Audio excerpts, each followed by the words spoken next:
पाकिस्तान में जो कुछ हुआ है, जिस तरीके से पाकिस्तान के इदारों ने सरेआम खड़े होकर अवाम को गोलियां मारी हैं, अवाम के सीने छलनी कर दिए हैं, पाकिस्तान में लोग डरे हुए नहीं है, लोग मायूस नहीं है, बल्कि लोगों के ज़हन काम नहीं कर रहे। पाकिस्तान तहरीक इंसाफ के एहतजाज के दौरान डी चौक से गिरफ्तार मजीद मुल्जिमान के इंकशाफात सामने आ गए हैं। कहते हैं हमें पैसों का लालच देकर धरने के लिए बुलाया गया। देखिए, यानी हिंदू भी जब मारता है तो इतना नहीं मारता। यकीन माने दुश्मन फोर्सेस भी जब मारती हैं निहत्ते शहरियों को, जिनके हाथों में चने हो या मास्क हो, गोलियां नहीं मारती। स्ट्रेट गोलियां, स्ट्रेट फायरिंग। दुनिया ये लिख रहा है कि ये ऑर्डर्स थे कि शूट टू किल, सर में गोलियां मारनी है, अपने फाड़ देना है उन्हें। इस्लामाबाद के डी चौक में पीटीआई के एहतजाज के दौरान गिरफ्तार 19 मुल्जिमान को इज़्ज़ाद दहशतगर्दी अदालत में पेश किया गया।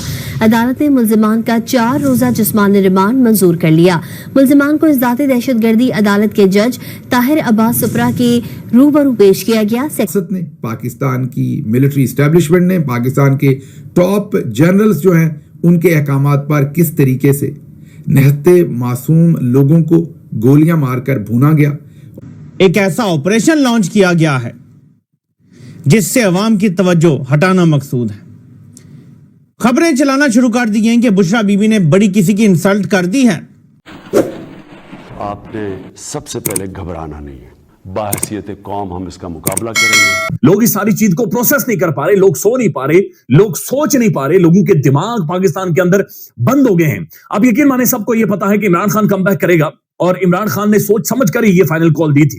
इमरान खान की अंडरस्टैंडिंग भी ज्यादा है, इमरान खान का शौर भी ज्यादा है, और इमरान खान बहुत पहले से इस निजाम की फस्तायत को, इसके घटिया और घिनौने और बदबूदार चेहरे को इमरान खान असल में पहचान चुका था और इमरान खान इसे जानता था। इमरान खान थोड़ा अलग तरह का खिलाड़ी है और जहां पर रास्ते बंद हो जाते हैं वहां से इमरान खान रास्ता निकालता है, ये एक रियलिटी है। इसीलिए वो इमरान खान है, इसीलिए वो नवाज शरीफ नहीं है, इसीलिए वो जरदारी नहीं है, वो इसीलिए इमरान खान है। लेकिन इमरान खान ने एक दफा कहा था और कई दफा अपनी तकरीरों में कहा था कि इनका निशाना मैं नहीं हूं, मैं सिर्फ इनके और तुम्हारे दरमियान में रुकावट हो, इनका निशाना तुम हो। तुमसे मुराद ये थी कि उस रात को तड़ तड़ करती गोलियों के सामने जो नौजवान खड़े थे, इनका निशाना तुम हो से मुराद ये था कि पाकिस्तान के अंदर मतियुल्लाह जान और पाकिस्तान के अंदर बहुत सारे साफी जिन्हें उठाकर गायब कर दिया गया, जिनके ऊपर जाली 2 नंबर मुकदमात बना दिए गए हैं, इनका निशाना तुम हो से मुराद पाकिस्तान की वो आवाम थी जो 72 घंटे जिसके ऊपर ये शेलिंग करते रहे, 72 घंटे पुलिस और मुख्तलिफ जगहों से नफरी लगाकर, और फिर उनकी नाशों के ऊपर इन्होंने बेगैरतियों की तरह इन्होंने रक्स किया, इन्होंने उसके ऊपर डांस किया।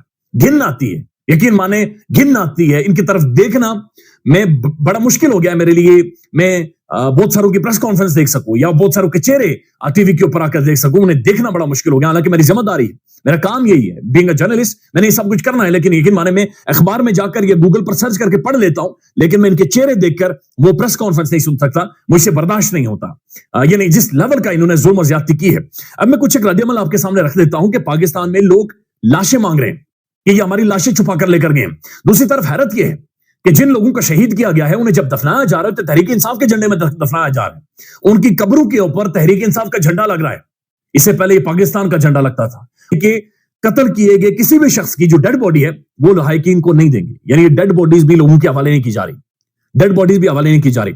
ये बशारत राजा साहब ये हमारे कश्मीर से हैं, इन्होंने ट्वीट किया और ये बड़ा इंपॉर्टेंट ट्वीट है। ये लिखते हैं, मेरा ताल्लुक कश्मीर से है और मेरा गांव लाइन ऑफ कंट्रोल पर है। मेरे आबाई घर से 30 मिनट की मुसाफत पर खूनी लाइन ऑफ कंट्रोल है। मेरा बचपन चुके उस खूनी लाइफ ऑफ जो लाइन ऑफ कंट्रोल है वहां पर गुजरा है।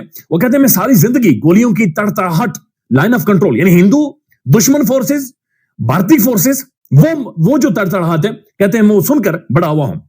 वो कहते हैं जब मैं इस्लामाबाद जब इस्लामाबाद के अंदर उस रात मैंने तड़तड़ाहट सुनी तो मुझे महसूस हुआ कि मैं इस्लामाबाद में नहीं हूं बल्कि लाइन ऑफ कंट्रोल पर अपने गांव में हूं। मुझे वक्त 30 साल पीछे ले गया। एक लम्हे के लिए मुझे लगा जैसे मैं गांव में हूं और मैं साकित हो गया था। मैंने निहत्ते अवाम को अपनी जान बचाने के लिए भागते हुए देखा है। इनके हाथों में तोप, रॉकेट लॉन्चर या AK-47 नहीं थी बल्कि पानी की बोतलें, मास्क और भुने हुए चने थे। 26 नवंबर की रात रियासती फस्तायत की जो दास्तां रकम हुई है, ऐसी बर्बरियत बॉर्डर के ऊपर, लाइन ऑफ कंट्रोल के ऊपर भी नहीं दिखी। और उन्हें शहीद किया गया और अब उनकी लाशें भी चोरी कर ली गई हैं। उनमें से बहुत सारों को लाशें नहीं दी जा रही। मैं इसके बाद BBC की स्टोरी की तरफ आऊंगा। BBC ने आज एक बहुत ही, मैं ये कहूँगा कि होशरुबा किस्म की एक स्टोरी की है जिसके अंदर उन्होंने पूरी दुनिया के सामने रखा है कि पाकिस्तान के अंदर हुआ क्या है। लेकिन उससे पहले जो बहुत ही लेटेस्ट डेवलपमेंट इस वक्त जब मैं ये रिकॉर्डिंग कर रहा हूँ तो पाकिस्तान में तकरीबन 11 बज चुके हैं اور اس وقت جو خبریں آ رہی ہیں وہ پہلے آپ کے سامنے رکھ دوں کہ پہلی خبر تو یہ ہے کہ بشرا بی بی کو اب گرفتار کرنے کا نیب نے فیصلہ کیا ہے. یہ میڈیا بریک کر رہا ہے خبر, اور میڈیا بتا رہا ہے کہ نیب کی ٹیمیں جو ہے وہ روانہ ہو گئی ہیں خیبر پختونخوا انہیں گرفتار کرنے کے لیے. اس سے جو میں پچھلے کئی دن سے آپ کے سامنے رکھ رہا تھا کہ بشرا بی بی جو ہے ان کو ٹارگٹ کیا ہوا ہے, اور اس وقت وہ درد سر بنی ہوئی ہیں کیونکہ ان کو مینج نہیں کر پا رہی تھی پاکستان کی جو ملٹری اسٹیبلشمنٹ ہے. اس سے پہلے جو ہمارے دھرنے یا ہمارے احتجاج ہوتے تھے ان میں آپ نے دیکھا تھا کہ اس طریقے کا پینک نہیں ہوتا تھا ملٹری اسٹیبلشمنٹ کا, جیسے کہ انہیں پہلے سے ہی اعتماد ہوتا تھا کہ ہم مینج کر لیں گے, کوئی مسئلہ ہی نہیں ہے. اس بار جب Bushra Bibi out of syllabus آئی, اب تو یہ سب کے سامنے ہے کہ ان کا آنے کا کوئی پروگرام نہیں تھا یا انہوں نے کوئی اناؤنسمنٹ نہیں کر رکھی, لوگ خاموش ہو گئے, کوئی جواب نہیں دیا. پھر اس کے بعد ایک شخص نے پوچھا کہ یہ ایک وہاں پر حاضرین میں سے پوچھا کہ آپ کیا کہہ رہے ہیں.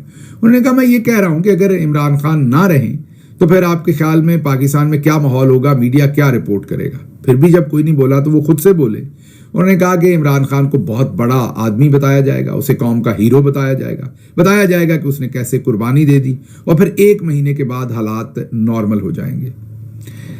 اب یہ مجھے پاکستان سے بھی ایک بہت ہی امپورٹنٹ شخصیت نے تقریباً اس سے ملتی جلتی بات بتائی. یہ امریکی صحافی نے بھی ایک نے مجھے, اصل میں ان کے پاس ایسے ہی خبر آئی تھی, انہوں نے مجھے فون کیا کہ میں کوئی اپنے ذرائع سے اسے کنفرم کر سکتا ہوں. اور میٹنگ میں اور اس وجہ سے استعفے آنا شروع ہو گئے ہیں. لوگ بڑے ناراض ہو گئے ہیں. بڑے ہاف ڈیسنٹ اینکر نے بھی یہ خبر شیئر کر دی کہ پی ٹی آئی کی اندرونی میٹنگ میں بشرا بی بی نے بڑا غصہ کیا, رونت بھرا لہجہ تھا, تکبر بھرا لہجہ تھا. ساری توجہ عوام کی اس طرف ڈال دی گئی. دوسری طرف فیصل واڈا کہتا ہے کہ عمران خان کی جان میں بچاؤں گا اور بی بی سے جان چھڑاؤں گا. کچھ سمجھ آ رہا ہے. اور اس کے بعد پھر شہباز گل جو کہ ان کی میٹنگز کا حصہ ہوتے ہیں عمومی طور پہ, انہوں نے یہ ٹویٹ کیا ہے, بشرا بی بی نے ایسے الفاظ استعمال نہیں کیے. کاشف صاحب کو جس نے بھی بتایا غلط بتایا ہے, اور ان کا سلمان اکرم راجہ سے ایسا کسی قسم کے الفاظ کا تبادلہ نہیں ہوا. کیونکہ خبر یہ چلائی گئی کہ عمران خان نے کی اہلیہ جو ہیں بشرا بی بی, انہوں نے بڑے تکبر بھرے لہجے میں یا رونت بھرے لہجے میں سلمان اکرم راجہ سے پوچھا کہ تم کہاں تھے, تم کدھر غائب تھے. تو پھر خبر دینے والے کہتے ہیں کہ سلمان اکرم راجہ نے کہا کہ میں پارٹی کا سیکرٹری جنرل ہوں, یہ ایک پارٹی ہے, اور میں عمران خان کو جواب دہ ہوں, ان کی فیملی کو جواب دہ نہیں ہوں. اور اس کے بعد انہوں نے استعفیٰ دے دیا. آپ شہباز گل کہتے ہیں کہ اس قسم کی کوئی بات نہیں ہوئی تھی. ظاہر ہے یہ صرف اس لیے باتیں کی جا رہی ہیں کہ آپ کی توجہ اٹھائی جائے, لیکن میں آپ کی توجہ واپس اصل مدے پر لے کر آؤں گا, ایسے جانے نہیں دیں گے. امریکی سابق جو یہاں کے خطے کے اسپیشل انوائے تھے, انہوں نے کہا جی کہ I condemn in the strongest terms the brutal crackdown by Pakistani establishment of peaceful demonstrators seeking freedom and the release of Imran Khan and other political prisoners. یہاں سے بھی مذمت آئی, اور بہت سارے کانگریس مین اینڈ ویمن کر رہے ہیں مذمت, برطانیہ کے ایم پیز کر رہے ہیں. عرب ممالک کی طرف سے سفارت خانے سے کوئی مذمت نہیں آئی, وہ آئے گی بھی نہیں کہ وہ اس طرح کی ٹیکٹکس کے عادی ہیں. اور بہت سارے لوگوں کا کہنا ہے کہ انہیں کوئی اعتراض بھی نہیں ہے ان چیزوں پر. لیکن یہ اب گھر کے اندر سے پھنسنا شروع ہو گئے ہیں. یہ کہتے ہیں کسی کو گولی نہیں لگی, ابھی تو ویڈیوز موجود ہیں, بندے کو گولی لگی اس کی آنتیں باہر آ گئیں, ویڈیو موجود ہے, لیکن اب گواہیاں ان کے گھروں سے آنا شروع ہو گئی ہیں.